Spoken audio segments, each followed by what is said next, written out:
Nicolas Garde, bonjour. Bonjour. Vous êtes le directeur général de Fontaine Pajot. On va parler avec vous au forum Ports en Parc où vous rencontrez des investisseurs de votre actualité. Un marché de la plaisance qui est un petit peu agité, mais pour vous, comment ça s'est passé? Qu'est-ce qui a été important dans les derniers mois? Bien, merci de me recevoir. Écoutez, sur les derniers mois, les dernières semaines, ce qui était important pour nous, ça a été de rester très présent sur le marché à travers les salons, montrer les nouveautés. Clairement, aujourd'hui, si on s'en sort, disons, à peu près bien dans la situation qui est devenue incontestablement plus compliquée pour tous les chantiers nautiques, eh bien, c'est notre capacité à lancer de la nouveauté, à la présenter, et c'est ce qu'on s'applique à faire tous les jours. Voilà, donc, globalement, ça s'est pas trop mal passé cette année-ci, 24-25. On vit sur les commandes que nous avions enregistrées les années précédentes. On est en train d'exécuter, livrer notre portefeuille de vente et voilà, toujours avec un soin particulier à la qualité et au délai promis à nos clients. Comme pour d'autres acteurs, il a fallu s'adapter à ce nouveau contexte. Qu'est-ce que ça a impliqué pour vous sur le plan industriel notamment? Alors, sur le plan industriel, c'est une année de gros investissements. Et donc dans les modèles, dans les nouveaux modèles, j'en ai parlé, mais également dans nos outils, nos usines, de manière à accueillir ces nouvelles fabrications. Voilà, donc on est dans une année de fort investissement où les bureaux d'études sont mis à contribution fortement pour concevoir les bateaux de demain. Et voilà, c'est essentiellement ça le sujet. On a eu déjà des crises dans le nautisme, on sait que c'est une activité cyclique. Là, peut-être, cette crise-là est peut-être différente d'autres. Certains dirigeants parlent d'incertitude, donc de gestes de consommateurs, d'acheteurs potentiels peut-être différents. Comment vous voyez-vous cette crise et comment donc on s'adapte à une nouvelle crise en quelque sorte? Alors vous avez raison, on est dans une activité cyclique.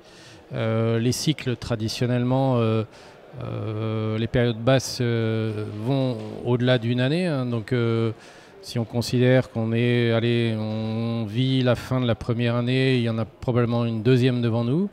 Donc le marché est en train de s'adapter. Et il faut que nous, chantiers nautiques, au sens large, on puisse adapter nos rythmes de fabrication et nos capacités. Alors nos capacités, c'est essentiellement le personnel qu'on mobilise à la fabrication de nos bateaux. Et donc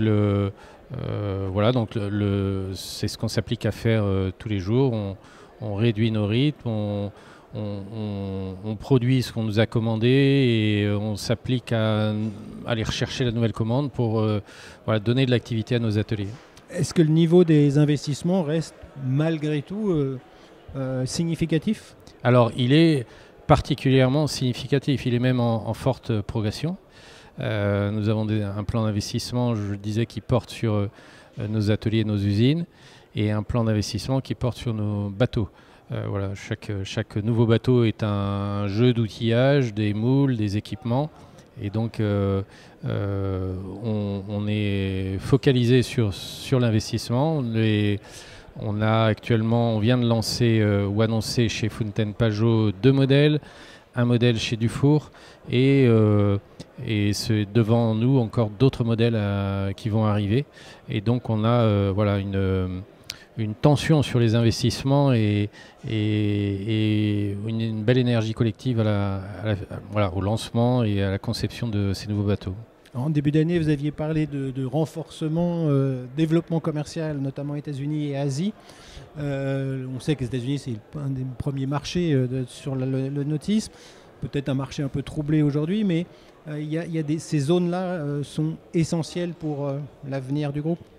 Ah ouais, c'est clé, enfin, c'est certain pour nous, c'est vrai également de nos confrères. On est une activité très tournée sur l'exportation. 8-9 bateaux sur 10 sont vendus à l'extérieur de la France.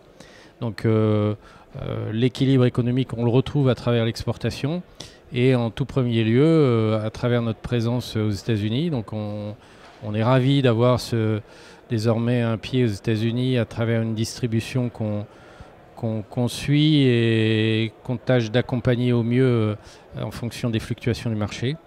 Donc ça nous donne un point de vigilance et d'attention au plus près du consommateur. Pour nous, c'est important. Voilà, de pouvoir adapter à la fois les équipements de bateau, les options qu'on met en développement, de travailler nos tarifs également, voilà, et d'être à l'affût, si je peux dire, des tendances du marché. Voilà. Donc les États-Unis, c'est évidemment un pays clé pour nous, et on a bien l'intention de continuer à développer voilà, ce marché-là.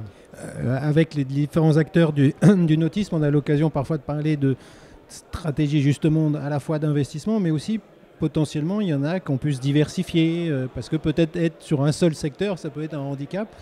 Fontaine-Pajot, qui est un groupe qui a une longue histoire, est-ce qu'il restera sur ces activités-là? Alors, notre métier reste le métier de la voile. On est désormais 100% spécialisé sur la voile, puisque il y a un an de ça, nous avons décidé de nous séparer de notre activité purement moteur.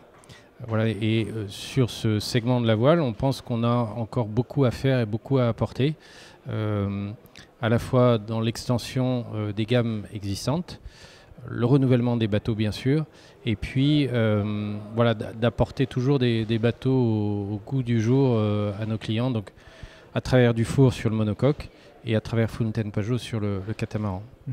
Vous avez présenté aussi un plan 2028. Les investisseurs qu'on rencontre ici, que vous croisez, ont besoin de savoir d'abord ce qui va se passer cette année, forcément. Qu'est-ce que vous leur dites sur comment vous allez naviguer en 2025 ? Alors 2025, pour nous, l'année est à peu près faite.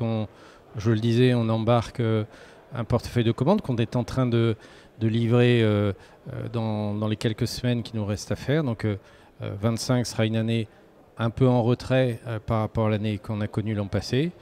Je dis un peu parce que ce ne sera pas une grosse baisse d'activité.